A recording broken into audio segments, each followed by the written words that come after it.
So I'll just begin by telling you a bit about our centre. We're a centre made up of researchers in the humanities at the University of Newcastle. We were established in 2016 with funding from the Deputy Vice-Chancellor of Research and the Faculty of Education and Arts. Most of our members come from the School of Humanities and Social Science. We also have a smattering of members from the School of Creative Industries. And we're a very diverse group of people. We have a lot of different kind of work that we do, and we come from different disciplines, and we have a lot of different topics, but we're united in three basic areas. One is that we're very interested in new technologies and methodologies in our research, like digital technologies particularly. We're also interested in interdisciplinarity and working across disciplines and in collaboration. And we're particularly interested in doing research that actually connects beyond the university with people outside of the university. And in that respect, we've got a very useful and helpful industry advisory board, and there's some members here of that here this afternoon, including Rosemary. And the advisory board was, I'd like to thank them for this event as well, because they very much urged us to do this and said to us this would be a really good topic. Artificial intelligence and the future of humanity is a topic that will interest a lot of people. So I'm really grateful for that. So artificial intelligence and the future of humanity. When we think about that, we probably have lots of popular culture kind of references in our head. The obvious one is Terminator. I say to people I was probably watching a bit too much Westworld. There's two movies coming out, not just one, but two this year about people being taken possession of by their mobile phones, by their Siris. One's a comedy, one's a horror movie. And my personal favourite, I don't know if anyone remembers Holly from Red Dwarf, the gender fluid computer. But these kind of scenarios are often very extremist, and we might feel that they are probably too extreme. But it doesn't mean that there aren't serious questions that we need to ask about artificial intelligence and humanity. So the original idea for this panel came from my colleague, Professor Hugh Craig, who was the founding director of the Centre for 21st Century Humanities. And Hugh was really interested in the work of Nick Bostrom, who some of you may have heard of. I'm sure everyone up here has heard of Nick Bostrom. So Nick Bostrom has he urges people to wake up and address the technological revolution that is posed to us by the superintelligence revolution. So superintelligence is something that we might not be particularly familiar with, but that's the idea that a machine is capable of developing and programming a better machine than itself, and then it exponentially increases until it leaves the intelligence of humanity quite far behind. Now, we're taking a leaf out of Max Tegmark's book here. Max Tegmark says that what we should be doing is not worrying about artificial intelligence, but working on it. And so we are bringing together some people to actually talk about the issues in artificial intelligence. And those that really resonates with what the Centre for 21st Century Humanities wants to do, which is to realise that a lot of the issues that we see around us are actually issues that are created by human beings. And so as human beings, we have a responsibility and accountability and the capacity to do something about them. But before I introduce the panel, I'd like to invite Professor John Maynard up to speak to you, because we can't go further without acknowledging the traditional owners of the country that we're speaking on, the Awabakal people. And I'll ask John to come and speak a few words. Thank you.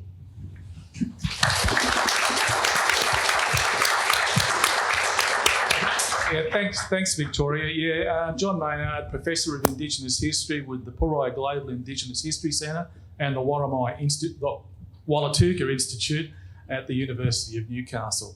To begin the afternoon, we respectfully acknowledge the traditional owners, the Awabakal and Worimi peoples, whose ancestral lands encompass what is known today as the City of Newcastle. We also pay respects to elders both past and present.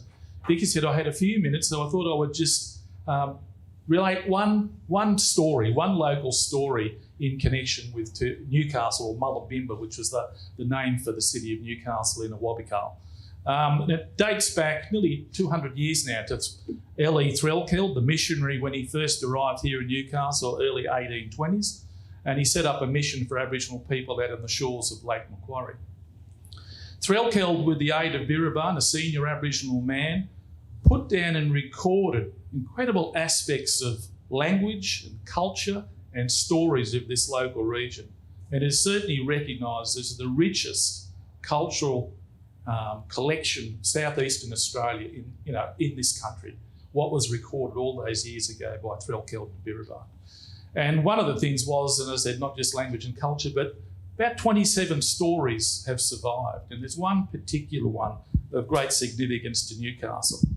And Threlkeld relates back in the early 1820s, in Governor Macquarie's time, the British decided Nobbies was an island, and it was a very tricky harbour to get into, that they would construct a breakwall from the mainland to Nobbies, the island, which was Wibagumba, was the Aboriginal name for the island. So with the aid of convict labour and the British Marines, the idea was to blow 125 feet off the top of the island to construct the breakwall. Now, when Threlkeld told the local Aboriginal population of what was going to happen to the island, they were in uproar and told him, you must stop them. Don't let them touch Wibagumba, the island, because a giant kangaroo lives within that island. And if he's disturbed, he will unleash his wrath upon the community and the people that live in this locality. Well, Threlkeld went on to say that the convicts and the Marines blew 125 feet off the top of the island, and they constructed the breakwall. And he said jestingly, he said that no giant demon kangaroo come roaring up out of the island. The Aboriginal people had related to the Threlkeld the story, and they said that back when animals were giant-sized, a kangaroo had raped a female wallaby. Now, the punishment for that crime was death. The kangaroo bounded away to Multidisciplinary, which is the name place of sea ferns, Newcastle, and there was a big sea fog. And with the aid of the fog, the kangaroo dived into the water and he swam out to Wibagumba, the island, and he entombed himself there. So he'd been there for eons, and his frustration grew as over time he knew he could not go back to the mainland because the wallabies would put him to death. And periodically he would bang his giant tail, which would cause the ground to shake and the rocks to fall. And as I said, Threlkeld went on to say that after they blew the top off the island, no giant demon kangaroo was found. But if Threlkeld had been here in 1989, there was more than rocks falling and ground shaking. Buildings were collapsing. 13 people were killed. And we know from that point on that Newcastle has always been suspect to earthquake. They did a study. The same epicentre, Hamilton, was an earthquake in 1930s. There was one in the late 19th century as well. The Awabakal story that Threlkeld recorded nearly 200 years ago clearly identifies that Aboriginal people were well aware that this place was prone to earthquake. So there's two important messages: environmental knowledge about the landscape here being prone to earthquake, and also social control, that if people committed such a serious crime, they would certainly be punished. So that's the message. The message is the kangaroo is still there. So enjoy the afternoons.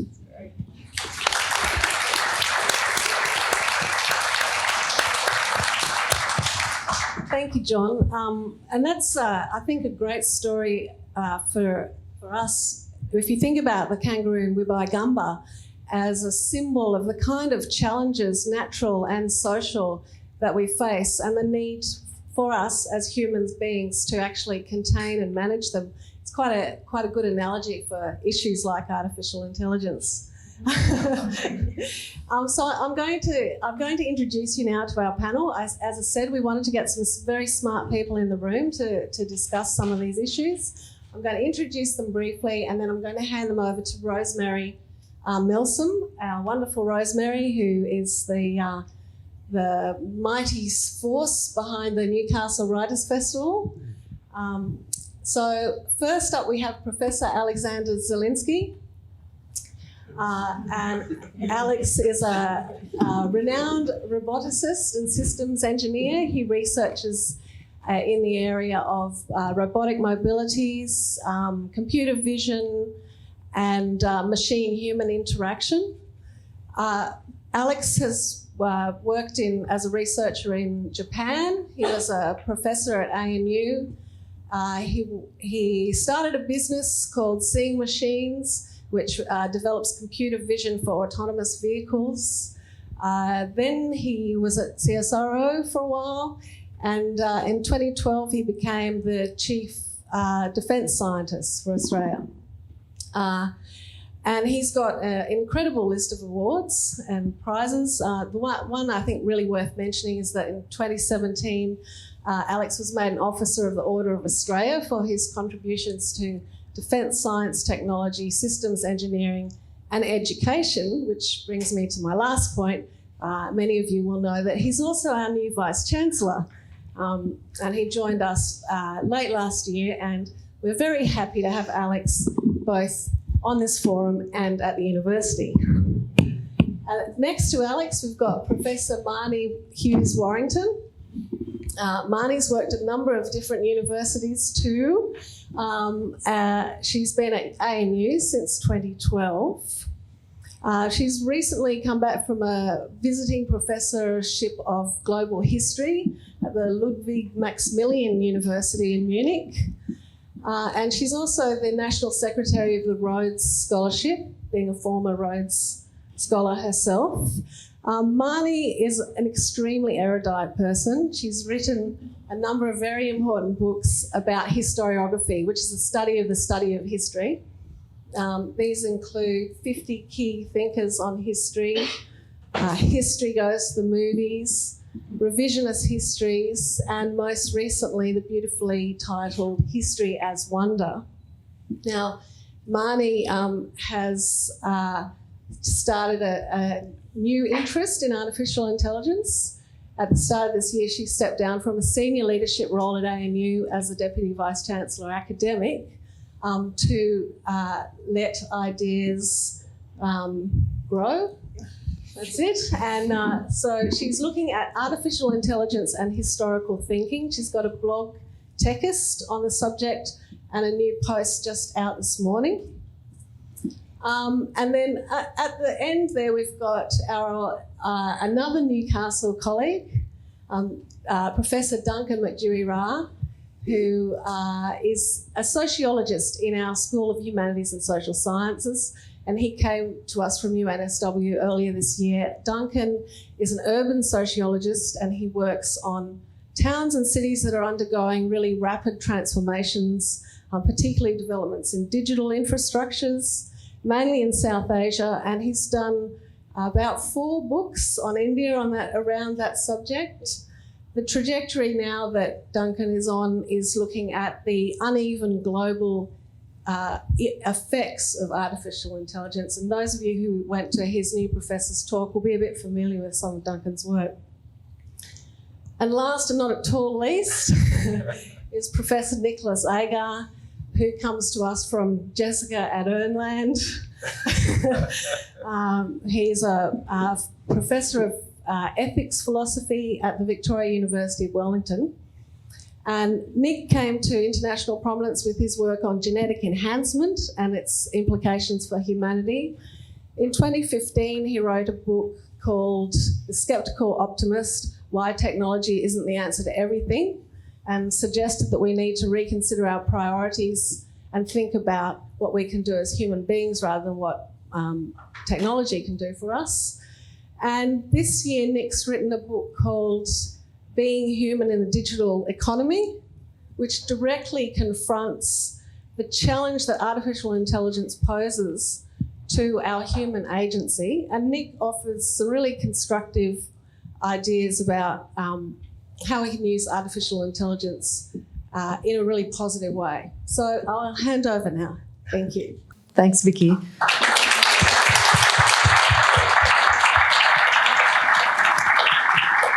The past couple of weeks, I've done a deep dive into AI, and it's absolutely fascinating. And I suppose what fascinates me is that it crosses economics, obviously technology, popular culture, as Vicky mentioned, geopolitics, every aspect of our life, in a sense, and it all seems to kind of meet at this one point. So there's a lot to get through. The way we're going to structure this conversation is each person on stage I'm going to target some questions specifically at them first, just because they've got very different backgrounds in this area and different ideas. And then following that, so they'll speak briefly, about 5 minutes each, then we'll have a sort of more freewheeling discussion amongst the panel, and I'll make sure I leave plenty of time at the end for your questions, because if you're anything like me, I had to whittle down about 35 questions to a limited number, and I found that very difficult. So welcome, everyone. I'm going to start with Alex, immediately on my left, and he would like to just start by giving you, in a sense, a bit of background, a bit of context to AI from his perspective, which is very varied and fascinating. Thank you, Rosemary. And firstly, let me say thank you to Professor Haskell for organising this seminar, I guess, or panel, event, forum. It's fantastic. Well done. And it's great that it's open to the public, and we're thinking of talking about a very important topic. So well done. It's great to see the university reaching out. And John, I always learn something from your welcomes to country, so thank you. So earthquakes and giant kangaroos, I got it. And but anyway, I feel a little bit like an intruder here today because I'm an engineer and amongst humanitarians, humanities studies people. And it's great. Thank you for inviting me. I'd studied in the 1990s, did my PhD in the early 90s, and it was in robotics. And we considered that robotics was sort of the embodiment of artificial intelligence. And the thinking at the time was that if something was intelligent, it would be able to move and move intelligently and do meaningful things. So, and that's a really interesting idea. And so there was the popular definition, or a very succinct definition of robotics at the time, was intelligent connection of perception to action. So you somehow have got sensors out there perceiving the world, and then there's some processing, and then an action is executed. And that's how I've always thought about artificial intelligence, and it must be embodied. Now, you can now embody it. It doesn't have to be embodied in a form which is necessarily a human form or a humanoid, but it could actually be a machine, like a car. It could be equipped with sensors, and it could actually take action. So it's a form of robot or artificial intelligence. So that's the important point, I think. And I'd like to hear from my colleagues here about whether AI should be embodied. It could be sitting in a chatbot. Is it really artificially intelligent? Maybe not, because at the end of the day, it's the ability to react and live in the world and do meaningful things. Now, one of the things we used to say, I remember this is going back, I used to say this a lot, robotics is going to take off in the next 5 years. And we said that for 25 years. And it appears to have actually in the last, we're going for a bit of a boom of late. And why is it? Well, there was this a lot of work that was being done in the 80s and 90s on a technology called neural networks, trying to mimic the brain and the layers and the perceptrons, and getting this network to learn patterns and recognise patterns. So you show a set of things like maybe glasses on a table, and then later on show a different glass, and it would actually infer that it was a glass. Now, we used to be able to do very simple experiments at the time, but it never really worked. It was very unreliable. And what it was, we didn't really understand that the problem at the time was with the computers, this is 20 years ago, didn't have the horsepower. So we've nearly got, with Moore's law, the computers today are nearly 1,000 more times more faster than what we had then. And Google, with their big machines have been able to apply neural networks with a lot of computation and a lot of data. And they've come up with this technology called deep learning. And it's actually been applied to many, many things. But really, it is a sensing classification technology. So, for example, a good example is that you can show many, many pictures of faces, and afterwards it can actually pick out any face because you've given it enough examples. Because you can imagine Google with all its people on there, you can show this is a face and then ultimately train up the network. And they've done this very well. So this has been the biggest driver of AI in the last 5 years, as everyone's thinking, what can I do with this deep learning algorithm? And it's being basically applied to big data. And that's where we're moving. But is this really artificial intelligence? Well, it's an advance. That's an advance. And I always think electronically we're moving along. And one of the first things that we looked at was a calculator that allowed people to, add up numbers and subtract and do big things quicker than a human. But was it artificial intelligence? No, but it did. And then we moved to spreadsheets. Now we've moved to big data with neural networks. But that doesn't mean that a neural network with a human-inspired or biological inspired is actually intelligent. For example, it might be able to pick a face, but it really doesn't understand that the eyes there can perceive the world, or there's a nose and the nose is there for breathing, and you're made of skin and cells and all those things that we kind of know behind that. So artificial intelligence is making progress, but it really is very much at the classification level, better sensors. So a sensor can then make an appropriate classification. So there's three bits I want to say is that when we think about robotics, and generally it's now in tasks like, for example, we call things where humans in the loop. So if you're riding a bicycle, you're in the loop. You have to be watching the road, steering and balancing and pedaling along. So you're in the loop. However, a pilot of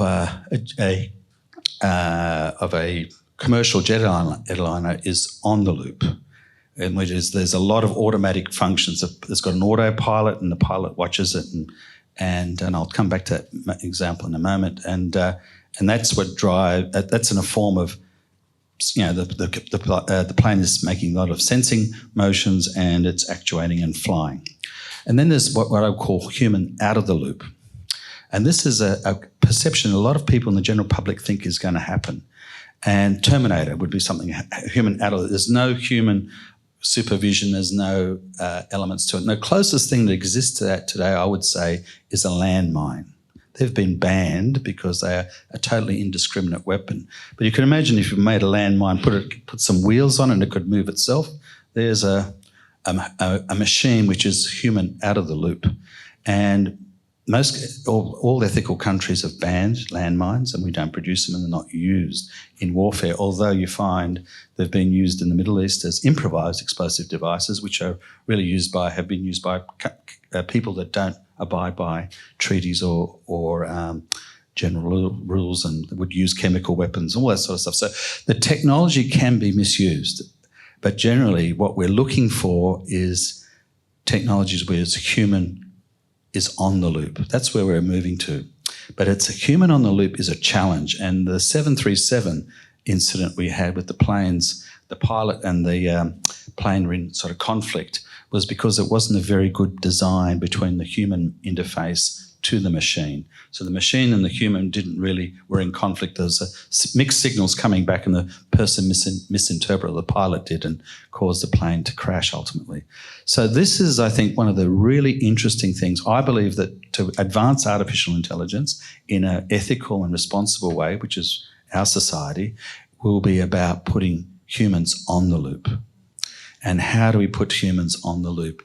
And that means we have to learn how to interact better with machines and have natural interface. Maybe you can talk to them and they do things, but it'll be in a predictable and understandable way. And I'll stop there. Before you stop, just one quick question. We do pretty well in robotics in Australia. Why is that? That's a good question. I think we just had some great professors that came here and started doing a lot of the work. But one of the things that drove Australian robotics very quickly was the idea to make it practical. And so because it's applied research, it's very hard to get basic research, for example, to do humanoid research, where the Japanese get extraordinary grants from government. The Australian government gave grants for applied research. So our researchers in robotics worked on automating the mines. And so that was very applied. If you go to the Sydney terminal, cargo terminal, or at Botany Bay and up in Brisbane, that's all roboticised, again, by technology from CSIRO and Sydney University. So I think the fact that we had a very strong applied focus drove us to look at applications. But those are for machines which aren't human informed, but they are robotic technologies and exhibit what you'd call artificial intelligence in the thing. The mines are being mined by machines. Driverless trucks are transporting the ore, loading onto trains. The trains are driverless. They go to the port and it's unloaded. And they are all supervised from Perth through humans on the loop. So while the train is driverless, there's someone knows exactly where the train is. They can always intervene or something if necessary. Thanks, Alex. Marnie, you referred, and I must advise you to look up Marnie's blog, Techus blog on Tumblr. It's fantastic.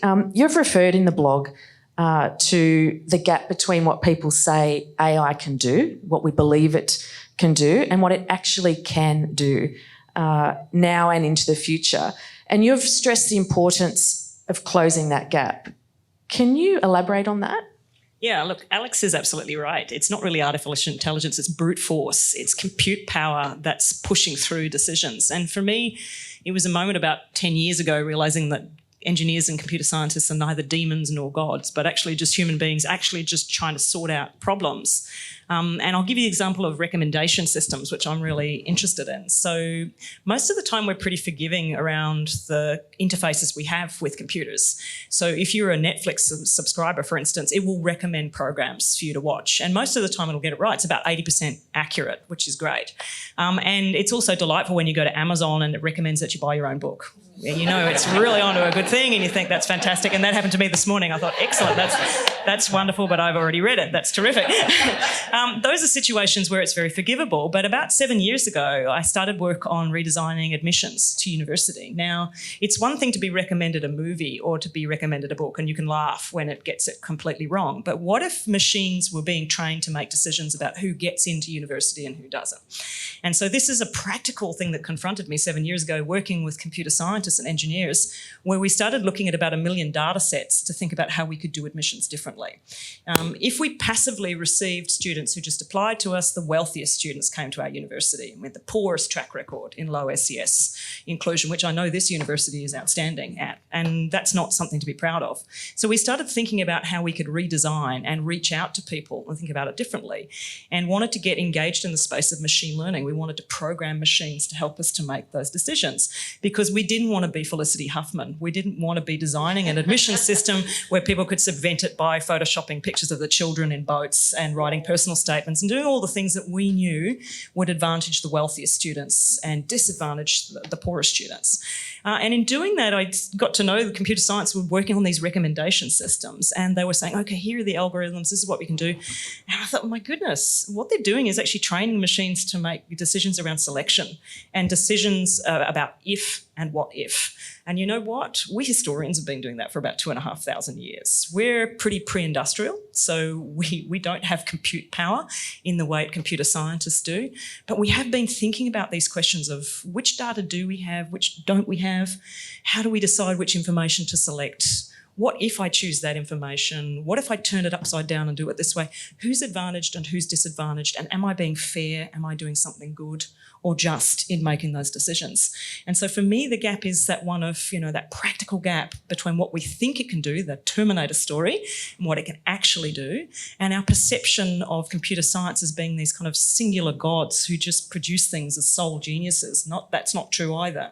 There's a lot of grunt work. So I know in seeing machines, for instance, they hire a lot of young people to sit there and just track the outside of faces. There's a lot of manual work involved in machine learning.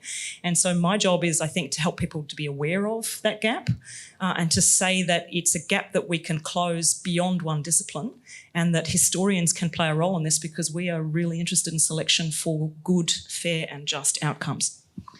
And in terms of that, does humanities have a significant role in terms of advancing machine intelligence in positive ways? Yeah, look, my view is that machines are as hateful, forgetful and as biased as we are. And so if we want to make them better, then humanity has to be involved in that. And that's not just a singular, a small group of people that are making those decisions. And I'm yet to meet a computer scientist, Alex, who's not actually interested, or an engineer. They are interested in actually trying to broaden out the way they think about things. So some of the algorithms that are used in computer science are very brittle because they're quite narrow in the way people have thought about probability. Our job is to say, actually, from my discipline, which is pre-industrial, we think about things in slightly wonkier ways. We turn out products that are not precision products. So histories come in all sorts of shapes and sizes. They're written on different scales with different foci. You can have 3 histories on the same topic be completely different. Now, that just shows that we perhaps haven't got our act together, but it also suggests that we're a profoundly creative group of people and that our ways of thinking about things may actually be helpful in opening up and solving some of the brittleness around the decisions that are being made in programming. So I do think we have a role, and not just, of course, historians, but I'm a part philosopher as well, but philosophers, sociologists, the whole broad group, and men, women, people from different cultural backgrounds to help us make the best machines that we can. Thanks, Marnie. Now, Nick, you'd like to start off your little segment with a proposition to the panel. I would. We're going to get a little bit hands-on here, and I thought we could have an AI experiment. So are you ready to participate in groundbreaking research? It will require you to pull out your cell phone. I mean, I know some of you probably have it. Yeah, could you turn them back on? Just put them on. And you can turn them off again when the experiment's over, but you will have advanced human understanding and knowledge about an important area. So this is important. This is science. We're doing it proper. Now, okay, have you got it on? Have you got your automated assistant? I don't know, Siri or... Yeah. Cool. Now, remember this is science, so take this seriously. I want you to give it a real serve. Okay? I want you to be really... Remember, I come from New Zealand, so I've got high expectations. I come to Australia... They're so polite in New Zealand. And I want a real bit of abuse. Okay? Can you just do it? I mean, it's science. It's a scientific experiment. So, I mean, but please, can you abuse the crap out of Siri? I don't know how comfortable I feel about swearing next to the Vice-Chancellor of the university. But he's a groundbreaking scientist, so he's allowed to do that. So, no, this is important. Yeah, that's good. Die. Okay. Die, Siri, that's right. Thank you. I mean, now probably right now, people in Cupertino, California, are thinking, "What's happening in Newcastle?" But I guess what was that experiment about? Well, it actually wasn't really about the automated assistant in your smartphone. It was actually about you, because I've only done that once, and I still feel terrible. I told Siri in no uncertain terms I'm not even going to say it, but I mean, I got this sort of sniffy voice back saying, I don't think I deserve that. And right now I'm thinking, well, God, probably in there thinking, you wait, the robot revolution's coming and then you're in trouble. I will tell you how to find that Thai restaurant for now, but you're in big trouble. So this is kind of, why is it that, who felt awkward? Abusing. I mean, do you know why that is? Here's a theory about why that is, and it's about the way we are built. And this is something about us that people who make these things know. And I predict that they know about this feature of us and they are going to sell us short. Okay? So here's the thing. So it seems likely that we evolved with something that evolutionary biologists call a hyperactive agency detector. So if you think about the environment for which we evolved, we were wandering around. And one of the things you need, if you're on the savannah, you better detect other agents, other minds. Be hypersensitive to other agents. If there's another, and you don't notice them, you're probably dead. So sort of that explains why when, I don't know, you go past, the tree rustles and you think, oh, that's something. So we evolved with a sort of, in a way, a predisposition to sort of say, oh, that's an agent. Oh, wow.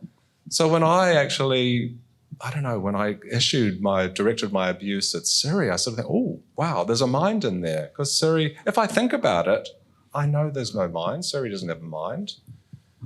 But, the people who make Siri know that we're like that. Why is that a worry? Well, have you ever heard of basically being sold short, where kind of you're sold an ideal of the way things could be, and you get something that's predictably not up to scratch? I come from New Zealand. The NBN?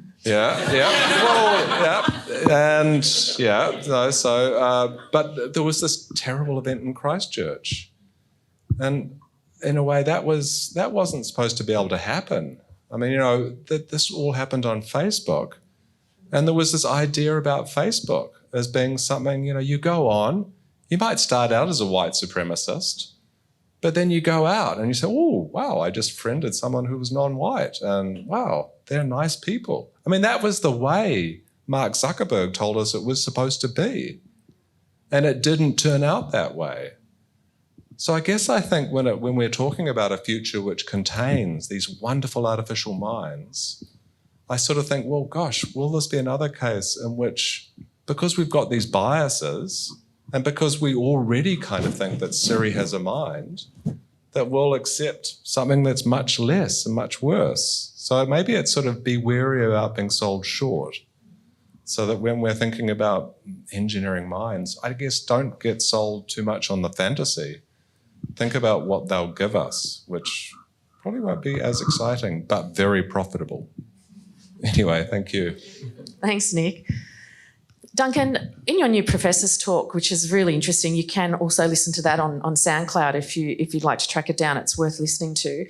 You use, and I loved the sort of idea of when we see pictures of cities from space, and you've got the really well lit metropolitan centres, and then it gets a bit darker. You can even see it when you're flying over certain places. You see all the bright lights of the big city, and then the lights get dimmer and dimmer as you get out to the more regional, rural areas. You're interested in how AI is affecting those parts of the world that are in the areas with less light, the back roads. How are things looking? And I know you look at mainly parts of Asia, but how are things looking in terms of fairness and equity? Dim. So I think that what really interests me when it comes to the patterning and the unevenness of AI is when we think about its impact on humans, which humans are we talking about? What is the human we think of? And I think we often think of a human in a technology-rich environment, in a white-collar or sort of higher blue-collar type job, who's going to face some kind of change in the labour market that they're going to have to respond and react to. Or they're going to be seen down the street abusing a mobile phone because Nick told them to. And I think that's interesting, right? But what happens if we change the race, location, gender of that person affected by AI, and it tells a very different story? And I think that what fascinates me is the simultaneous high technology of AI and technology alongside low technology and remoteness. And India is a really interesting place to look at this because AI is affecting things like the business process outsourcing industries. So industries that have been outsourced from places like Australia, the US and Europe to India, which has been a major driver of urban migration, of lifting people out of poverty, of getting women into paid employment for the first time in a lot of ways. And it's certainly being destabilized and disrupted by AI. So what do people do? Some of them go home. Some of them find other jobs. Some of them are waiting it out. Some of them are moving from place to place, job to job. Industries are trying to prepare for a shift or a move. Clients in places like Australia are trying to think, well, we've invested very heavily in call centers. How much do we want to invest in other technology and maybe AI-related technology? So there's this kind of endless sort of waiting and anxiety in India, especially in the technology parks in places like Hyderabad, Bangalore, etc., where a lot of people from the regions I work go and live and try to make a living. So I guess for me, I'm quite fascinated in the connections between AI and sort of pathways out of poverty and what it does to conventional pathways out of poverty, manufacturing, but particularly the services industry. And I suppose if we talk of a fourth or a fifth industrial revolution, what does that mean for people still struggling with the first or the second? And I think that's where I'm really interested and where I'm coming from. And so that's what I think you see from the dim lights. So I might pick up just from what you've said, and we'll now move to having a more freewheeling discussion. So who are going to be the winners and who are going to be the losers in terms of, if we accept at some point there is going to be superintelligence, and we can argue, when, how, whatever, but with AI and getting to that sort of end point, or that sort of the next big leap, who, even in the meantime, are going to be the winners and losers? Alex, do you want to start? Firstly, I would like to think that there won't be superintelligence. I don't think that this idea, I just can't see how we can engineer such systems. Mm-hmm. Self-learning or this it's just not going to happen. I'm also taking kind of bets with people that there won't be driverless cars. So, I just say to people, would you get into a plane without a pilot? Hands up who would. Oh, one, two, okay. I don't know. The planes are the most safest machines engineered on this planet, and they're safer than anything else that we use here. You've got more chance of being hit on a pedestrian crossing than you are and that is because there's a real symbiosis between machine and person, and when the machine fails, sometimes it fails because something goes wrong. The human's there to take over. So that's what keeps the whole thing's safe. So if you wouldn't get into a plane without a pilot, why would you get into a car without a driver? And it's much more dangerous, actually. But is it so? I suppose the way I've been thinking about all of this is it so definite? We say that now because we're sitting here and in this context of 2019, but gradually as things, who would have thought we'd be talking to our phones? If you'd said to me, or even having a smartphone, and I'm a journalist and I've watched the impact of smartphones on our industry, no one knew that was coming. No one knew that was coming. And yet that was only about 10 years ago. So I wonder if getting into a plane without a pilot would be something we would do in 25, 30 years' time. We're trying to make it, As an engineer, you can never build something which is 100% reliable, has no errors, no failures. It's just impossible. It's impossible. And humans make mistakes. So what you want to do is build systems that are better than a human. And that's what a machine and a human working together gives you. And all these sensors, even like these speech recognitions, they're just doing speech to text. That's all it's doing. That is not actually any. It's an impressive feat. Let me not. And it's been going on. That research has been going on for 20, 30 years. But that doesn't give the machine any understanding of what that text actually means. It then might map to something like call this number. So it goes, it's number. So it may go and ring the telephone. But there's no understanding with that. And I'm going to tell you now, the research that's been going on in artificial intelligence cannot understand the meaning of things. It just does not understand, or inference, or being able to learn. So this idea that, yes, we can say, well, there'll be the superintelligence. It's in a sense that because you're seeing a machine operate in a kind of intelligent way, then somehow it infers a greater capability than it has. So getting back to my question, who do you think, even just in the sort of drive, and there's a whole lot of energy, and countries are throwing a lot of resources, particularly China and America, at AI. So with this sort of, the analogy could be, the space race of decades past. Who's going to win and lose out of that? Look, I think we're in a bit of a boom or a bubble.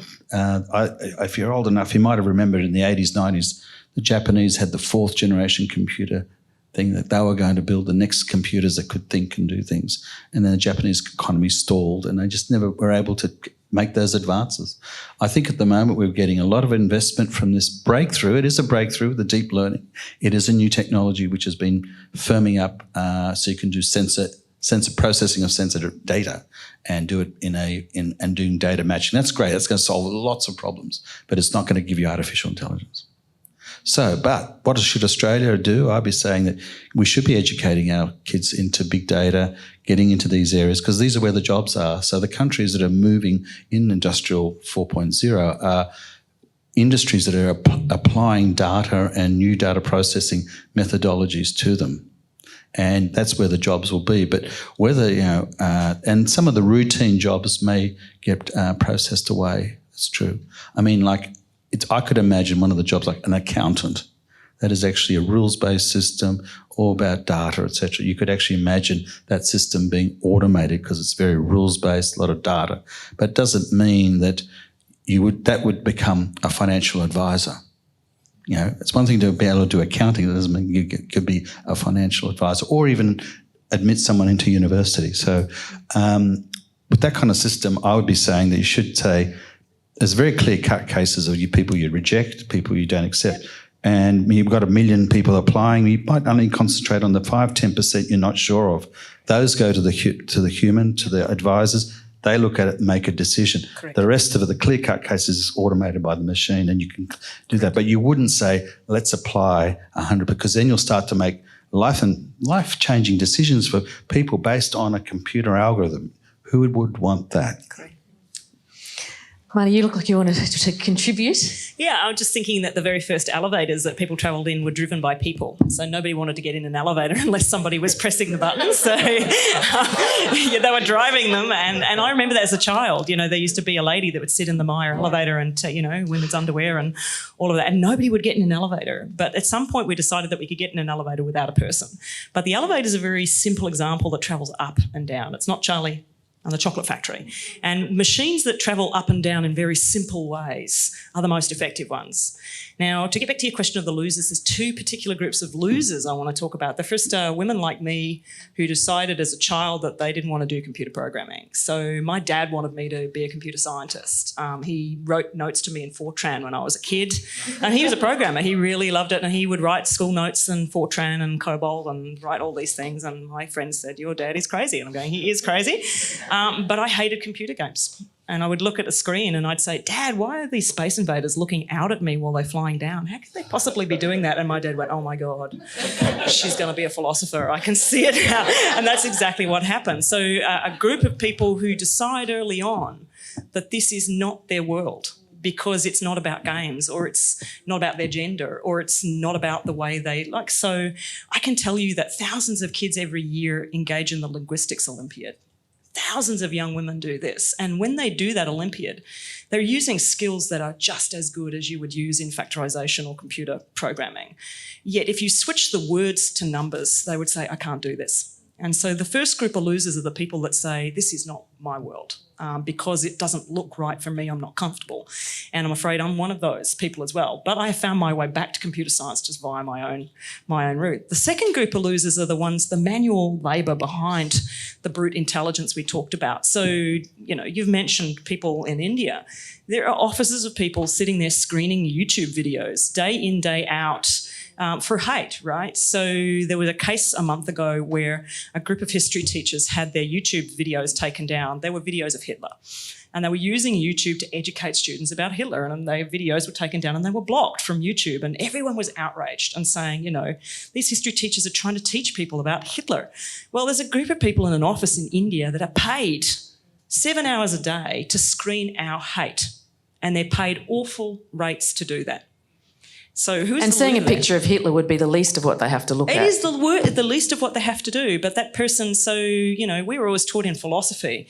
There's a puzzle we have, there was a story by Ursula Le Guin. She said, if you put a child in a basement and you treat them horribly and that treatment of that one child means that the whole community is happy, could you accept that? I don't accept that. I don't think it's right that we have a world where we've outsourced the management of our hate and some of our brute force compute to people that are paid really miserable rates to deal with the things that we can't confront or want to deal with. So those are the two losers from me. In terms of winners, there's lots of winners, but I think those are two groups I want to talk about. Nick? Yeah, I mean, maybe just to follow up on that. I mean, I guess I view artificial intelligence like any new technology or set of technologies as just kind of an accelerant. So if you spot a problematic kind of feature of our society, such as maybe wealth inequality, it's likely to make that problem worse. And I guess in a way, I mean, the problem that you're referring to, these people sort of stuck in India, I mean, I'm glad there are human beings looking at YouTube videos and sort of trying to work out. I don't want there to be an algorithm that does it, but I do want them to be paid properly. I don't want them to be basically treated as, I don't know, sort of digital sweatshop laborers. So I guess in a way, if we could just iron that out, then the idea that somehow Google might have to, I mean, it's not a poor company, that it might have to spend a bit of money employing human beings under reasonable conditions to look at these videos to decide, well, yeah, some of the Hitler videos bad, but some of them educational. So we're going to make that decision. So I think what's really interesting to the point Marnie raised is that you can be simultaneously in both environments at once in other parts of the world, right? So you can be both a winner and a loser at the same time. I think that's really crucial. So you can spend your day tagging videos, tagging pictures of traffic lights, tagging data saying what it is, et cetera, et cetera, et cetera, telling the difference between a video that shows this and a video that shows that. And then you can go home and there's no electricity. And I think that's what's really fascinating about when you look at how new technology, AI and some AI related and other things happen on the ground, is that for a lot of people doing the human labor and the kind of what they'd say in the backroom IT, you're empowering a technology world that you don't even benefit from a lot of the time. And I think that's what's really fascinating to me, is that kind of juxtaposed coexistence of high and low tech in the one place, experienced by the one body or group of bodies. I think that's really fascinating. But in terms of winners and losers, I think, Alex, you mentioned there may be no more accountants. I think we probably all win from that. But also I think that what this really... Any accountants out there? No, sorry, not for you. But it always makes you think back to the humanities, right? And if we talk about what robots can't do, they can't write poems. I mean, they kind of can, but critical thinking. The things we really want our young people, our students to do is think critically, be creative, respond, react, take risks, these kinds of things. And I think that they're fundamentally human things and fundamental to the humanities. And I think so we win. Right? The more automated processes become, the more routine the kind of work with figures, numbers become, the more the things we do become quite extraordinary. Alex, you grabbed your mic. I was just thinking, there's one of the things we do need to think about as a society is technology advances always outpace regulation. And the tech space does need to be regulated. These big companies do need to be regulated. They need to be, be ethical employers and use your data ethically. I mean, I think I used to work in defence and knew a lot about national security. Got to learn a lot about it when I learned there. But I mean, the fact that we've got, we carry these phones around and, that there's a microphone in there. These tech platforms are continually listening. You've got the Google thing in your home, and I haven't put one in for that reason because it's listening. It is listening. It's like, and you wouldn't want the CIA listening. Why do you want Google or Facebook listening? And they then serve up ads based on conversations that you're having. And that's just, of course, it's a machine doing it, but nevertheless, it wouldn't take long for an unethical company or owners or even operating in countries that don't have the same laws and ethical frameworks. So we just say, just give me that data stream. I want to listen. So we need more regulation. Yeah, the Australian data expert Ellen Broad, her book Made by Humans, it's a fantastic book. But she talks about, I saw her interviewed and she was at the Writers' Festival this year. She talks about transparency around AI and use the analogy of, when you take medication and you get the box and it says take one a day and these are the risk factors and this is where it was made, this is what's in it, this is who made it, so the company behind who made it. And she said we don't even have anywhere near that level of transparency when it comes to AI. Who's doing it? What are they doing? And I thought that was a really simple but powerful analogy around regulation and also ethics and the role that ethics has to play in this area. How do you regulate it though? Okay.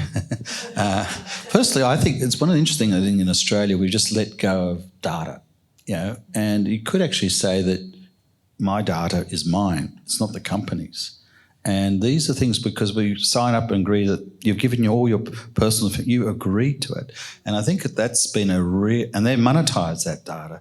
And so I think there's something about giving permission to that and then starting to have controls on it and having to have much more legislation on that. I think that because the way you create data, then crunch the data to give then recommendations, etc. It's all come from you. You've done that. Young people sort of, I don't think through the consequences of this, but I think this is something that, and it goes to privacy ultimately, and I think that this is something, and even in Australia, your medical data you don't actually own.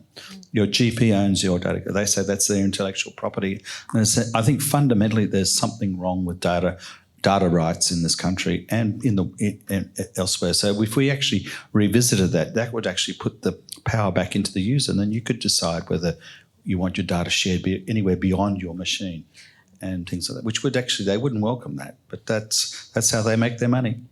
Duncan, you point out, Nicole, at 1 sec. Duncan, you point out in your new professor's talk that while, countries' borders, so geographic borders between countries are hardening, and it's becoming much more difficult for refugees to move between countries and workers and even residents in some cases, data just races between everywhere. It's so valuable. It is so valuable, and it just flies across, all these borders. It's such a contrast. I think it's, again, this dual speed, right? You're having this acceleration of speed of data moving and a slowing down of people being able to move. Of course, many people can move much more freely, but many can't. And so when you're up against the actual physical boundaries that stop people moving, I always imagine this data flying over my head or under my feet at the same time, which I think is really fascinating and quite troubling, I think, on the other hand as well. Nick? Yeah, I guess I believe in conversations like the ones we're having right now. So I guess my view about ethics is that sort of in a way you've got to discover that something matters. It's a discovery process. And then you can get a bit political. But it's kind of like, when it comes to, there's a term, digital exhaust. So most people, there's this amazing search engine called Google. You can find all this stuff. And do you know that basically your searches on Google are valuable?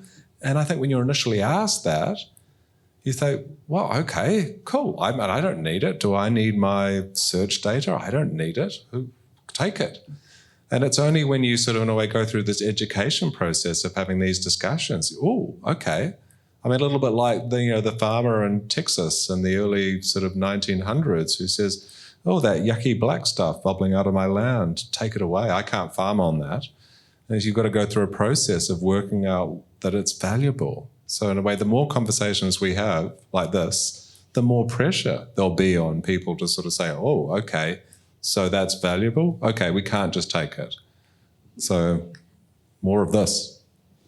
It's interesting. I've just been teaching students about the creation of human rights just after the French Revolution and why it is we're having such trouble implementing them. So if you think about it, people think there are basic human rights, but we've relied upon states to enact them, and those states have to be willing and competent to deliver those rights. Well, now we have not only states, but we have corporate actors as well, and also criminal groups as well. So my data has been now stolen twice over at ANU.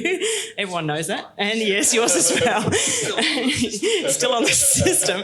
And that's probably criminal groups. So we're dealing with multiple actors who have multiple desires and needs to deal with this. Where it becomes interesting is the decisions around how easy it is to fall into that world. So I don't know if you all know, but the 45 universities in Australia and New Zealand decided to create digital testamenters and degree certificates for students. And we started doing that 3 years ago because people were having to photocopy their degree certificate, go to the pharmacy and get the pharmacist to say these two pieces of paper are identical. And that didn't tell you whether the first one was actually the real thing or not. The pharmacist just said they're both the same. So we decided to make them digital. The decision we made early on was that the data was the most precious part of that project, and that we would not accept corporate money and that we would not go into corporate partnership with anybody because we did not want that data to be given to a group of people that we didn't know what they would do with it. And so we've had to go back to the Vice-Chancellors and ask them for a bit of money. All the universities are now on board. We're now expanding into Asia, and we've done that by saying we own that data, okay? But it's just one tiny example because it is so easy to just be driven along and pulled along in a world that says, you know, sure, corporate actors can decide what they want to do. Yeah, I'm now vulnerable to criminal actors. And by the way, the state is struggling to intervene in these spaces right now. It reminds me a bit of 19th century fishery law where people couldn't decide who owned the seas. Okay, it's very, very similar to that. So we historians are going, oh, this looks pretty familiar to us, yeah? But we're very passive providers of data. Like we're completely passive and I wonder if it's just that, oh, well, I've got Spotify, I've got, you know, there's a benefit. Like we see these, we're not looking at it in the bigger scale, we're just looking at it in our day-to-day interactions. And, well, there is a benefit. I can just turn Spotify on and instantly it's going to give me my playlist and so I'm prepared to give them a little bit of information and, you know, but otherwise I just don't think we're thinking about it. And it is a precious resource. It's no different to the coal we're digging out of the ground up in the valley. Unless you're a humanist and you go into Spotify and say, just get me some Little Mix today just to screw up the algorithm, which is what I like to do. So it produces its daily mix and then I'll go, okay, I haven't listened to any country and western. And I've also filled in surveys for my nephew on his phone for Domino's and said that he really likes pink unicorns and stuff like that. So I'm also aware there's a range of actors out there like me who engage in what we call adversarial action. And you're seeing that in Hong Kong right now where people are waving lasers and saying, I see your technology and actually I'm not going to play the way you want to play. I know that Nick is sort of saying, you know, like, you know, the science fiction idea of where we're headed it's not going to happen. It's not likely to happen in terms of superintelligence, etc. But can we look at the existential, because I don't know whether I think a lot of us have fear around the development of AI. And Nick, you've written about this. Can we explore that notion of, you know, you've written that we need not suppose that AIs are malevolent to fear them. Can you expand on that? Right. Well, I was kind of discussing an argument. I think you've referred to it, Nick Bostrom's argument about superintelligence, which I'm not very scared of superintelligence either. I mean, when you're scared of things, I'm scared of climate change, definitely. When someone says worry about superintelligence, I sort of reach a point when it comes to scary things where I say, oh, my plate's quite full. And yeah, Arnold Schwarzenegger, the Terminator coming to kill me, yeah, that sounds scary, but climate change, more important. So I think it's in a way like, there's this great, Elke Weber, she's a fantastic sort of psychologist, and she sort of has one of these wonderful analogies, and that we've got a finite pool of worry. So if I tell you worry about something, you know, in a way, you shouldn't just say, oh, that sounds scary, I'll worry about it. It's like almost, well, what do you want me to worry about less? I can't spend my whole life obsessively worried. And I guess I think that superintelligence machines they're great in movies. I love the Terminator. Well, no, not all of them. The first Terminator movies. Most of them are pretty rubbish. And the one that's coming out soon is going to be rubbish too, but you've heard it from me first. But yeah, so ask, I don't know, can I fit this? But is it a bit like, you know, you mentioned early on, you know, going back to the savannah and we're aware of an agent. Are we just responding instinctively around sort of this fear of AI like we would respond to an agent, like we would respond to something that's coming into our environment? We're not quite sure what it is, what it's going to do. I mean, is it just instinctive to be fearful and possibly anxious about where this could lead? A little bit of fear can be quite energizing, can't it? I mean, we don't want to be asleep. So in a way, I guess there are lots of things that you're scared of that don't pan out.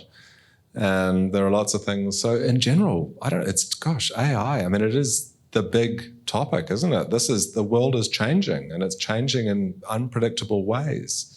So it's sort of in a way we need to go. I consider this whole discussion an ethical discovery exercise, because even now on this panel, people have said stuff that I didn't know. And I always think of my job as an ethicist is to sort of, I don't know, wow. I mean, I'm not Alex, you're an expert in this. You say things I don't know. And I think, well, I have to think about that because it's my role to think in that broad way. I was thinking too about doing some of the reading about this sort of fear of, maybe malevolent robots are going to kill us all. And I thought to myself, what could be more fearful than humans? I mean, what could a machine do to us that we can't do to ourselves? That for me, or anyone on the panel. But technology can always be misused. The bread knife, the kitchen knife, is a potential weapon, and yet we use it safely, and we can also use other forms of advanced technology. Some people don't use it safely, I know what technology, and you'll find that I'm sure there'll be countries and actors that will actually misuse technology. I mean, we've seen that with chemical weapons, and unfortunately, if technology creates a lot of possibilities, and it can be used for good and for evil and misused. So that's the point. I think it's very important to be ethical, and it goes back to the discussion we had before about the ethical use of technology and what does it mean and how do you use it. And I think the first time you see something, it is scary because, hey, it's doing something, but after a while you get used to it, Yeah, I mean, it's like that idea of, say we did have humanoids at some point, like an AI in a human-looking robot walking around. I imagine if one walked in now, it'd be like, oh my God, what's going on? But, suddenly there's one at the university helping you if you've got a question when you start as an undergrad. Then they're popping. I mean, I see it as something that would happen slowly, like most things, like, white Australia accepting post-World War II refugees. And suddenly there's a community in Hamilton with lots of Italian people. And, I mean, how is that any different to reaching a point where we'd be accepting of, humanoids or robots? But I think the one that's most likely and we have to regulate now is UAVs, drones. They are, you can buy them, and very easily they could be used for making movies, doing wonderful, nice things. But they can be misused. You just saw that attack in Saudi Arabia. They equipped these more industrial versions of these guys, and it was misused. And you could put a bomb on them. So, should we ban drones? Of course not. But what you have to do is you regulate them, and you've got to make sure people use them responsibly. You may have to give people licenses, all that sort of stuff. Technology creates all these opportunities, but it also creates possibilities of misuse. But the point is that I think overall, most people would say drones are cool. Really, it's really made. But I know I've got friends who are into movie making and production. It's changed their world, and even for.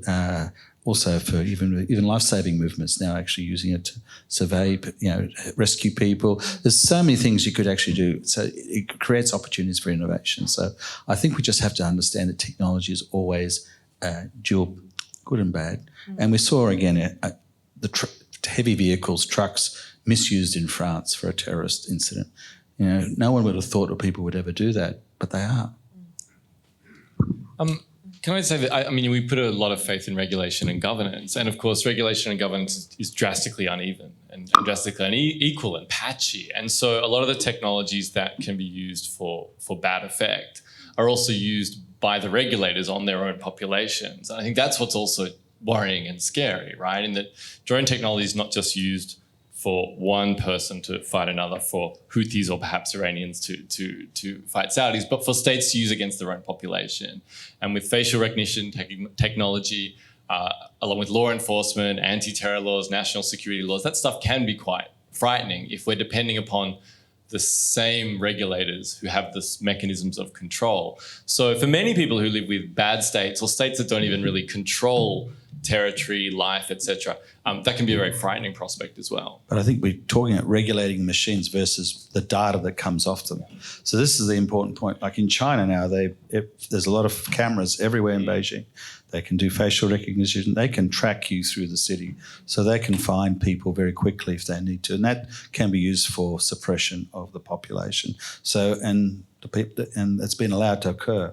So I think we have to be very careful if you have these cameras and sensors regulate where that data goes. It's one thing to say to regulate the use of it, the application. You can't use these things in proper ways, but it's the data. It goes back to the data problem. Nick? Yeah, I guess I sort of would say the before we can be ethical, we've first got to be really imaginative. So actually, all the examples that you guys have been talking about of things that we couldn't have anticipated, like the drone attacks in Saudi Arabia. It's like, yeah, we need sort of to try to imagine these things, because otherwise they'll come and we'll just be saying, ooh, wow, didn't expect that. Ooh, the world's just changed. So this is why when I speak with Vicky Haskins down here, what's so exciting about this Centre for 21st Century Humanities is it's all about being imaginative. And sort of in a way, people sort of, I don't know, almost unbridled use of their imaginations to work out how the world could. I mean, in a way, if you imagine some scenarios that don't happen, well, that's not much of a cost because it was probably kind of fun. But if you could just imagine a misuse, then you can start thinking, oh, okay, what could we do to mitigate that? So, yeah. It was interesting about who will lose and who will gain, and that notion of I feel positive about the notion that an artist that we undervalue now, we do, our artists and our creatives, moving down the track of AI will have increased value because it is, and I thought that's a positive. They're going to be the winners. I agree with that. I mean, having written on wonder, I think actually ambiguity is one of the most powerful things that we deal with. So I like to tell people about the bot Tay, right? So you talked about Watson, who helps students with inquiries, and very innocuous and fabulous. But there was a bot that Microsoft launched in 2016, and she was trained to deny the Holocaust within about 12 hours, right? So all these, 8chan folks were egging her on, and then she was saying, we should kill all Jews and we should hang black people, and she was pretty much corrupted. It was a multi-use technology that was driven in a particular direction. Now, this is just a recycling of our own hate, basically. So we're kind of outsourcing and saying it's objective, but there it is. That's the decision that we begin to make, which is, we have to be able to deal with the ambiguity of dual track and multi-track technologies. You cannot control. So, when there were incidents in the air on planes, crochet hooks were banned as well, right? So and you sat on a plane for 3 years with a plastic knife because people couldn't trust that you would have a knife. That's a multi-use technology. We have to get real about this and say, actually, the best skill sets we have right now are people who deal with ambiguity, think through the possibilities, the what-ifs, and that sees, I think, an important role for the humanities, to be honest with you. I think you can't have machines without humans. I mean, it's creative. Humans are the creative ones. I'll make a prediction. I can never imagine a computer writing a book. No, and I can't either. And that's where I feel that I was feeling reassured when you're reading a lot about, when you are projecting ahead and your imagination runs away with you, and you're picturing, I feel I think, well, there'll be writers' festivals because there'll be writers, and maybe we'll get more funding because we'll be really valuable and writers will be revered in the way they should be, that we just take them for granted. But, Money, I just wanted to pick up on something that you mentioned earlier about that people who will lose again, and you talked about, people who say, it's not for me, I'm not necessarily interested in computing or that part of life. It strikes me that so much of this area is dominated by men. I mean, it's, all the books I've read are largely written by men. The programmers, the roboticists are men. Should we be reflecting a little bit more on that? Yeah, look, the sole male genius in computer science is one of our most persistent stories that we like to tell. And some of you might have seen the documentary about Theranos, where you've got a woman who's doing a startup and she's the bad guy. She wears black skivvies. She's the one that makes poor ethical decisions, and she's the fall girl. And we can't possibly have women running companies because she just led everybody terribly astray. It's a self-reinforcing story that starts with kids saying games are about boys playing and not girls playing. Startups are about geniuses who are really aggressive, transformational agents. That's men, that's not women. The way we frame these things lead women, and I have to say a lot of men too, and people from different cultural backgrounds to write themselves out of those stories over and over and over again. And if you sit around a table and you're designing a new product or you're engaged in a startup, and I've been working on quite a few of them, where everyone looks like you, that's a disaster. It's an absolute disaster. So the first question you have to ask is if everyone looks like me, we have the wrong group of people. And we have to rethink how we approach education, how we approach the way we talk to people and respect people, but also hunt talent out. So as I say, think laterally. And the linguistics example I gave you is one that I like to think about, which is there is phenomenal talent out there, but you have to take a sideways step. And you often have to say, it's not letting people come to the door that say they have the skills, it's going out to greet people and saying, I actually think you could do this, and talking to people in ways that really help them to believe that this is part of who they are. Because, if I think about the groups that I work with, you do need deeply technical people, and they will be particular kinds of people. But AI is a very broad church, and national security is a very broad church. You need a range of skills in that space. And that doesn't mean that women do all the caring and men do all the coding. There's a range across those spaces, but it's not a one discipline or a one person problem. Yeah, the Australian Toby Walsh, his book It's Alive, about AI. I mean, he talks about the triangle of opportunity for people and the work they do. And obviously there will be people that won't have jobs, but I'm a journalist, we don't have jobs. I mean, it's something, coal miners are going to start losing jobs. It's something that happens anyway as part of our lives. But he talked about the technically literate, the emotionally intelligent, and the creatives and artisans as being sort of, I suppose, people who will benefit from this and who will be valuable. I just add, also talking to my colleagues in Canberra with the startups, it's the people that know not to eat Tudor sandwiches in the open plan office, basically. So it's not just about EQ, it's just an awareness of the boundaries of self. So I get that feedback from employers all the time. We can train people. And it's interesting working a lot with women in national security and cybersecurity. A lot of them come from humanities backgrounds. So although I love what the chief scientist says about the die being cast around women at age 3, being stereotyped out of science, if you talk that story over and over again and you look at a woman who's 35, she'll say, sorry, the decision was made when I was 3. That woman should be able to, at age 35, say, actually, I've got a humanities background. I would like to retrain or get into this space. So it is about saying this kind of pernicious stories we have that close down opportunity have to be dealt with and called out in a spirit of transparency. So don't just blame Google for not knowing about things. Call ourselves out for all the things that stop us from calling out Google, yeah? Should we just be asking more questions? As a philosopher, I mean, yeah. Never stop asking questions, basically. If you do, I'm out of a job. So please keep asking. But I 100% agree with Marnie. I mean, in a way, if you put me in a room with a whole lot of other white guys, we'll try our hardest, but we will not reflect the experience of all of humanity out there, and we will fail, even if we're trying really hard. So it's sort of like there's something really bad about that conversation, even if we're doing our best. So you need to have, I mean, in a way, in New Zealand, I mean, it's all sort of Maori and Pacifica engagement. I mean, in a way, we desperately need to hear more from these people, and they need to be involved. They have insights, and they will change the conversation. Well, Duncan, this is right in your area, isn't it? I just agree. But I mean, I think in a kind of popular imagination, to return to, I guess, the theme we started with, that every time we see the human in the AI story, particularly at the kind of more paranoid level, change the human and see if the narrative's still the same. Change the human in your mind. Give them a different race, give them a different gender, give them a different location, give them a different sexuality, and see if the implications of AI are the same or different. And I think that's just a really interesting way to begin questioning and questioning it from a different angle.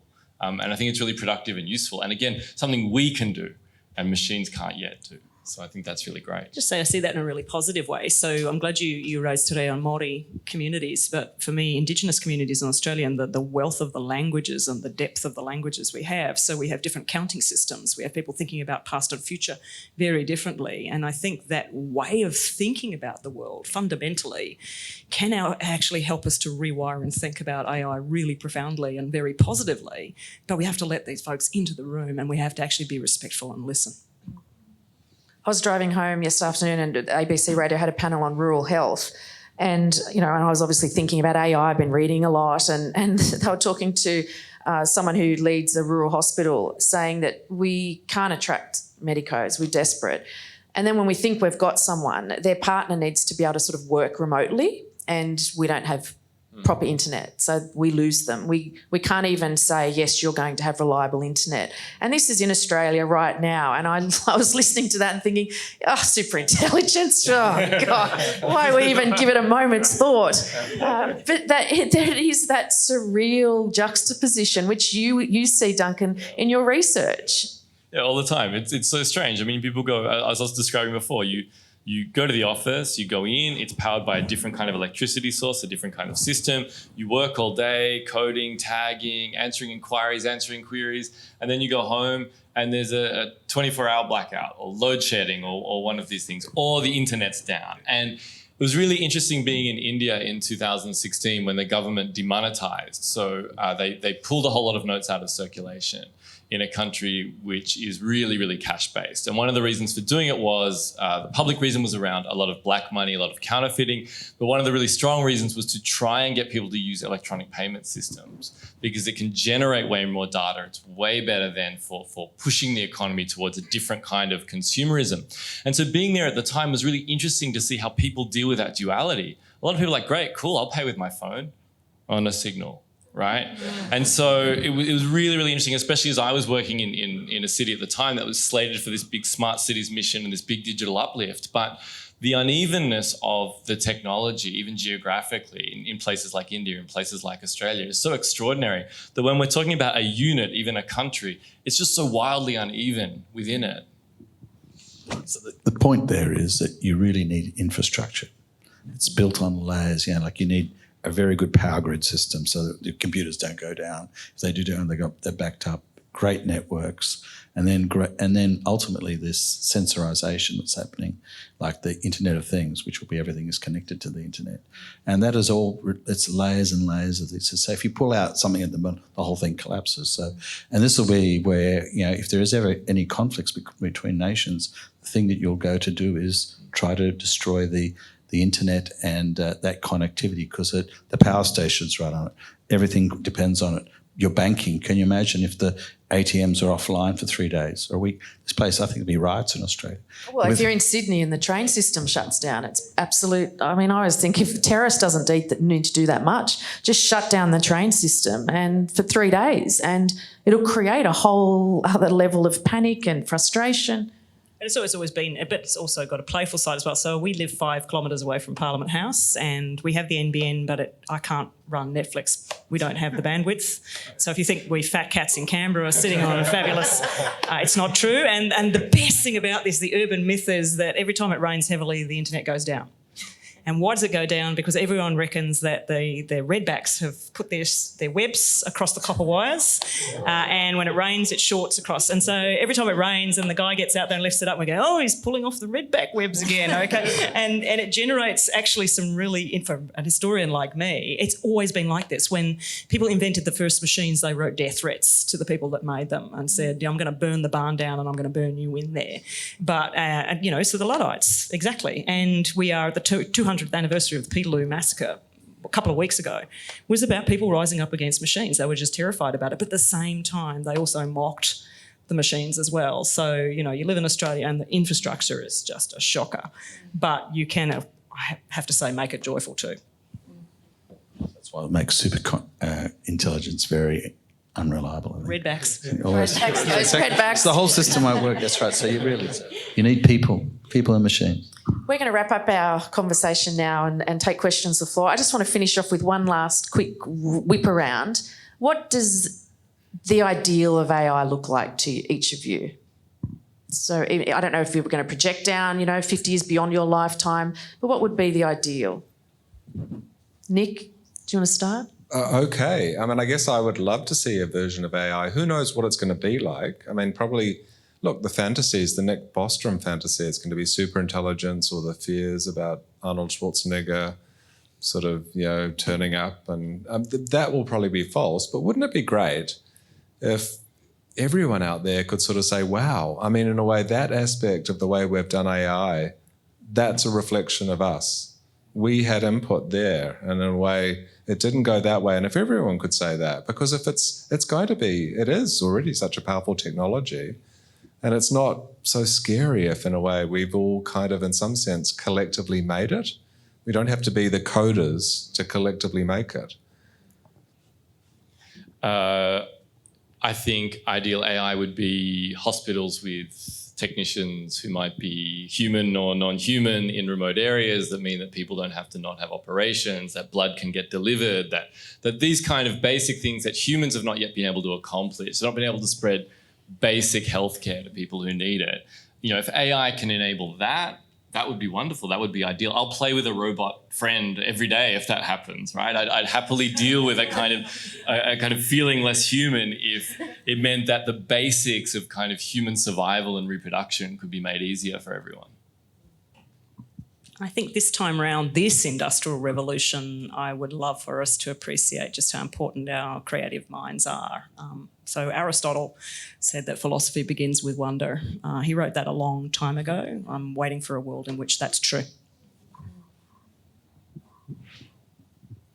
Last but not least. I'm struggling to actually think, because as a technologist, you kind of see all the flaws and you see all the.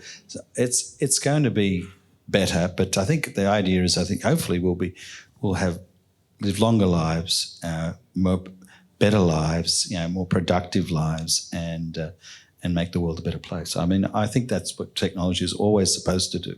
So I'm still an optimist. Questions? If you put your hand up, there's a microphone that'll come to you. Just here.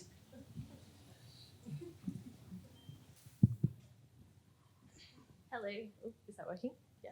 I'm a PhD student here. My main question, I guess, is you've been talking a lot about ethics and the importance of blending humanities and this sort of software development, that sort of thing, blending the two.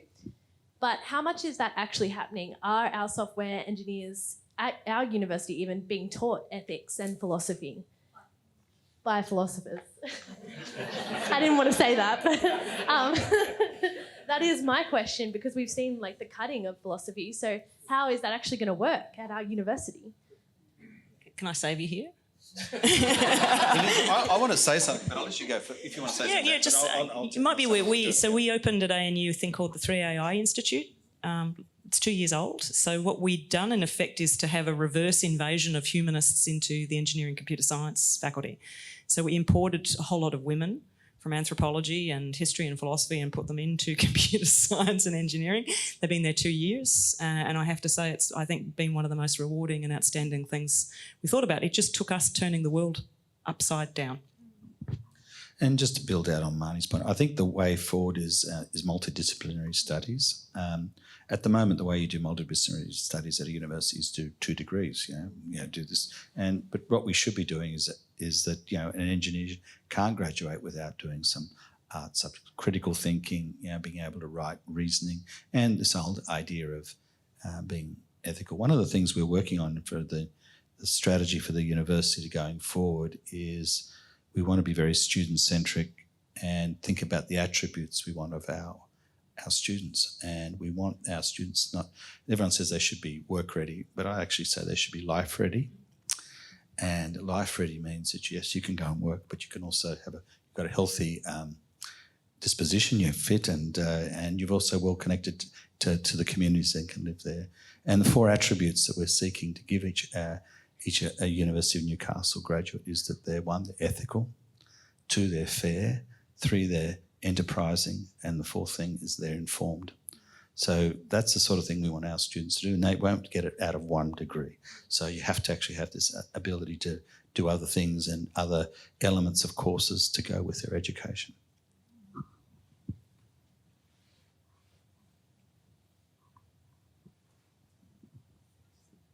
Thanks.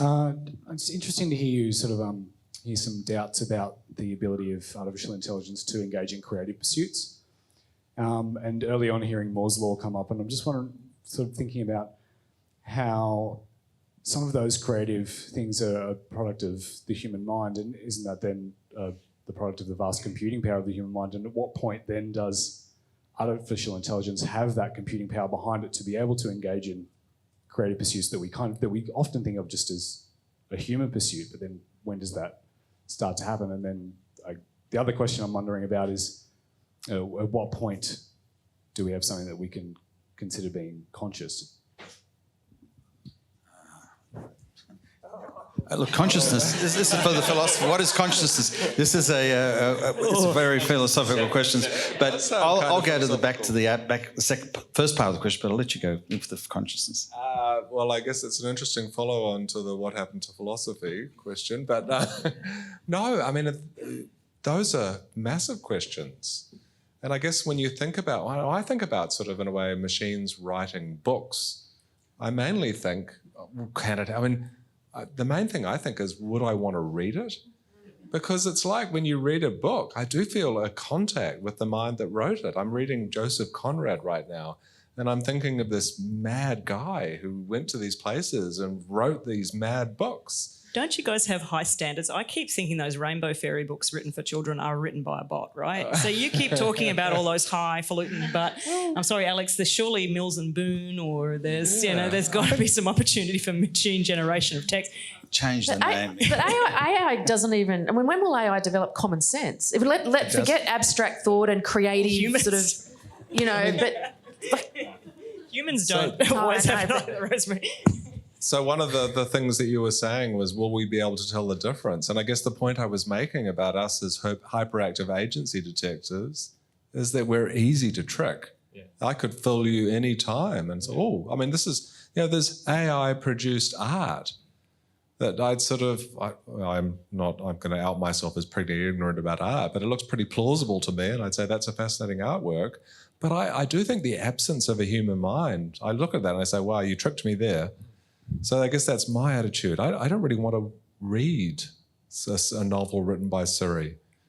Sorry, Siri. Oh, no, I was just going to say, on the issue of consciousness, I just have such a low threshold for consciousness. I think that concrete walls are kind of alive. I talk to trees. It really depends upon what our kind of what our standards are for consciousness and living and all this kind of stuff. I think we take a really kind of high-end view of this, but I do think that, and particularly in other belief systems, you have really different understandings of consciousness. And again, if we're rolling AI into other kinds of ways of knowing and being in the world, this would be important, right? This would be important about at what point is consciousness realized becomes a really varied question and not a universal or absolute one.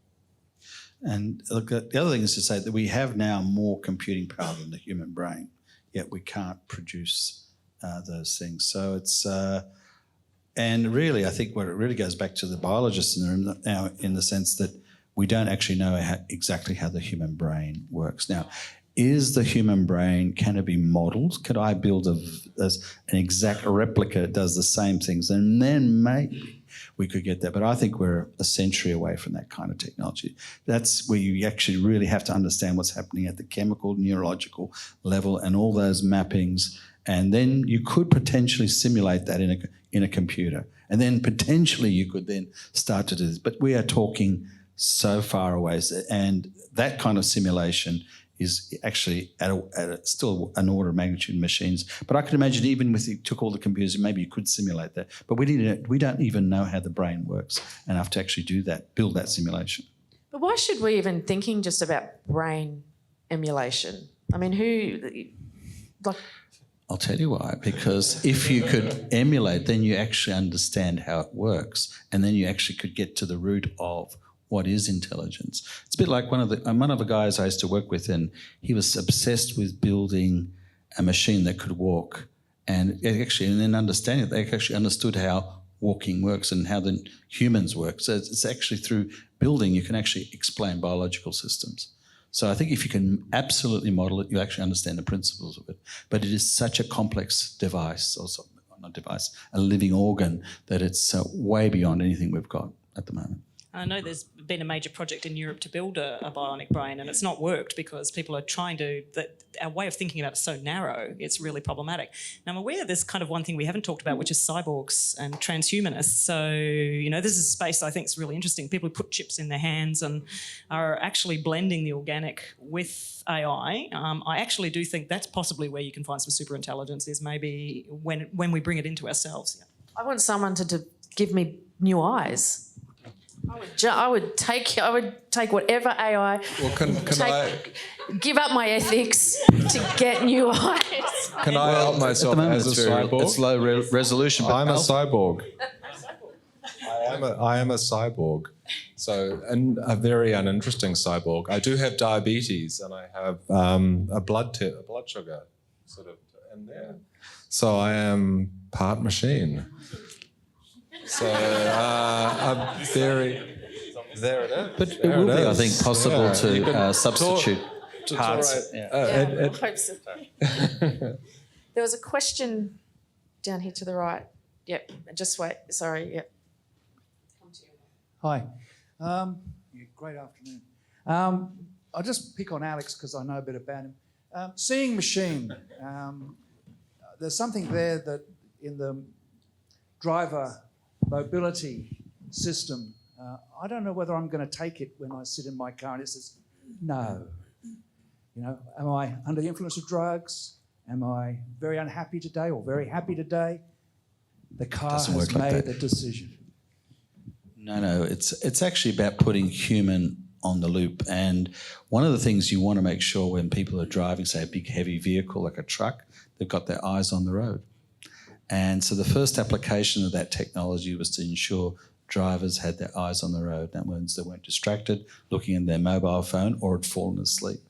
And so it was used in the mining companies to actually, for people transporting these big trucks, if they had an accident, someone got hurt, killed. So it used to just, and in trucking fleets, it sends back a message to the supervisor with a short video clip of the eyes showing this is what's going on here. And the supervisor say, you know what, take a break, stop driving. And that's actually reduced accidents. Now, in the car situation now, where it's been implemented in the US, it is about giving you a warning that you've been distracted or you're falling asleep. And it actually suggests you should stop. So that's the thing, take a break. But people can ignore it. You can override a system and keep going. But the whole idea is to increase the safety of systems. But where it's going to be used next is actually, there will be these, we talked about self-driving cars. There will be a situation where the car will be driving say on the highway by itself, but you as the driver, just like the autopilot situation in a plane, are expected to take over. If you're not able to take over, you've fallen asleep, the car should just stop.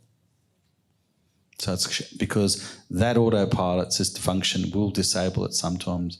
And those are the accidents that the Teslas had because people have fallen asleep and the car's had an accident, even though it's had its driverless technology. So Seeing Machines at the moment in Canberra is trialling guided driving with older drivers because we know that people losing their driving licence when they're older can lead to, shorter lifespan, people not being able to get to the shops or access public transport. And so the notion that there can be guided feedback for older drivers to allow them to stay on the road longer safely, I actually support that really strongly. So it's not just about mining vehicles staying on the road, it's about saying actually your quality of life can be tied to your ability to go and actually meet with other people. The whole idea is technology plus the human is safer than you are on your own or what. So it's like a 1 + 1 giving you a 3 kind of result. So it creates a greater capability. There was a question here, and then just here.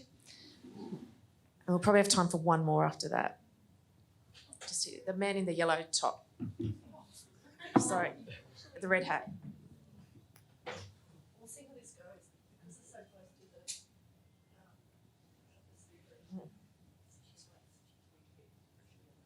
Hi, I'm Andrew. I'm an alumni of University of Newcastle. My point is whether we can look at the optimal. So what I'm looking to do is to have a petition to certain members of Parliament to add a secret Santa clause to the secret intelligence agencies so that they anonymously push resources to strengthening community with such a idea of doing something optimal, allowing the optimal be a good thing in design of AI. So it's a question about nudging behaviour. So we've been particularly interested in the use of what are called sybils, so people who inflate follow accounts and also push political decisions. I think it's pretty interesting in the academy. Some people have kind of weaponised social media, and what we don't want to do is counter-weaponise it. I don't agree with that, but I also do think we have to get real on this and say that it's important to nudge people in more than one direction and make sure they're not being nudged in spaces that lead to hateful outcomes. I agree. That's well answered. Take this last question. There's an article by Professor Joanna Berg about nuclear science, and when nuclear scientists were first developing that technology, they didn't stop to think about whether they should. They were just very excited about the fact that they could. And I'm just really curious, because we've talked a lot about ethics for the individual, but I personally don't trust every individual to have that ethics. I don't trust every government even to introduce that ethics into our system. So is there a global or international entity that is policing and regulating these types of advances? And should there be? There isn't, and there should be.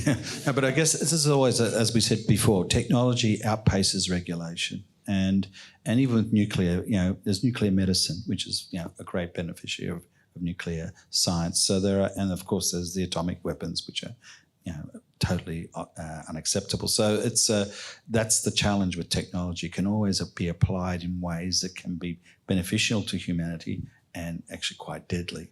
And we should try to, through treaties, etc., regulate those out. But it is very hard to do. And one of the challenges, we have countries which have various different ethical standards.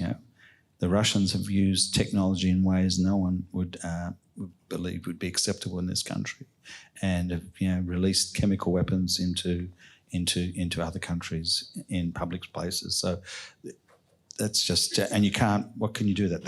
And I don't think the people who created that, at this stage, sometimes you study that technology to understand how you could prevent incidents from happening.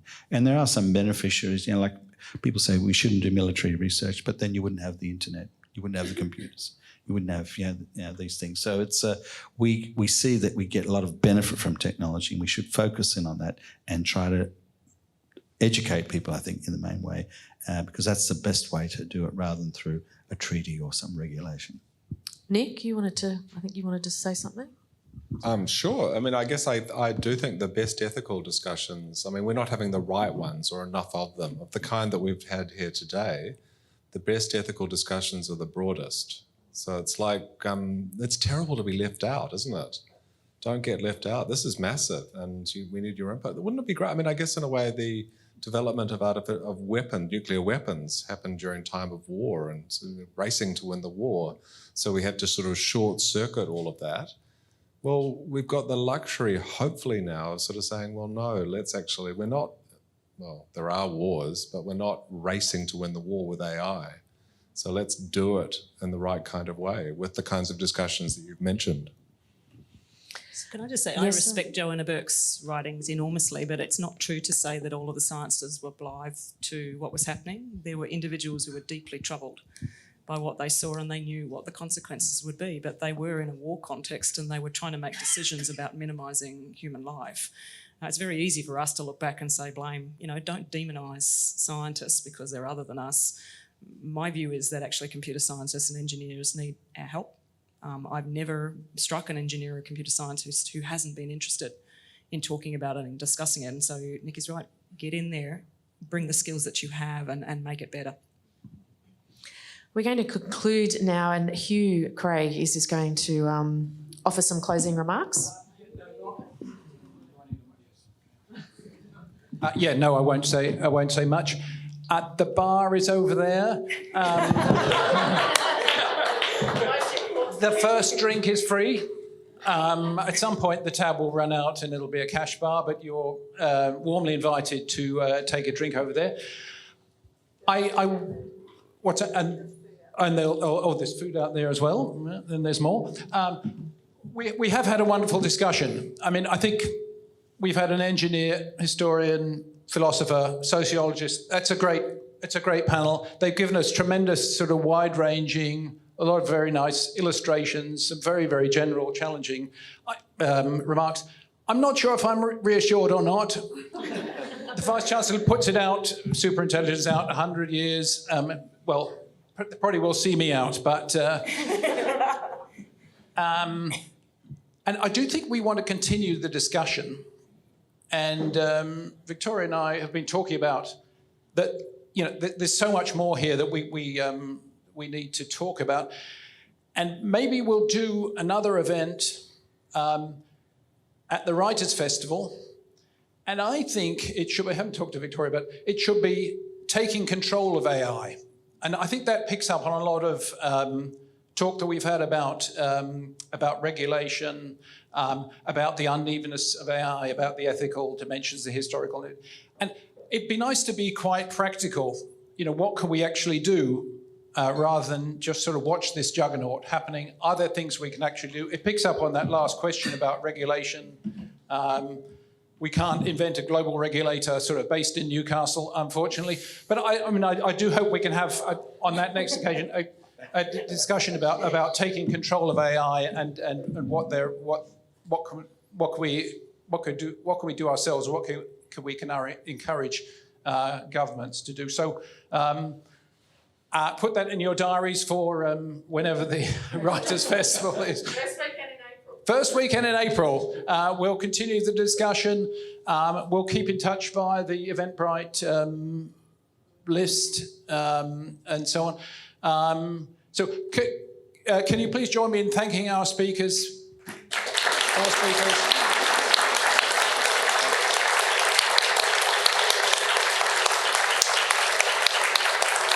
And our compere, I think Rosemary's done a fantastic job. Not easy. Done extremely well. And now we can repair to the bar. Thank you.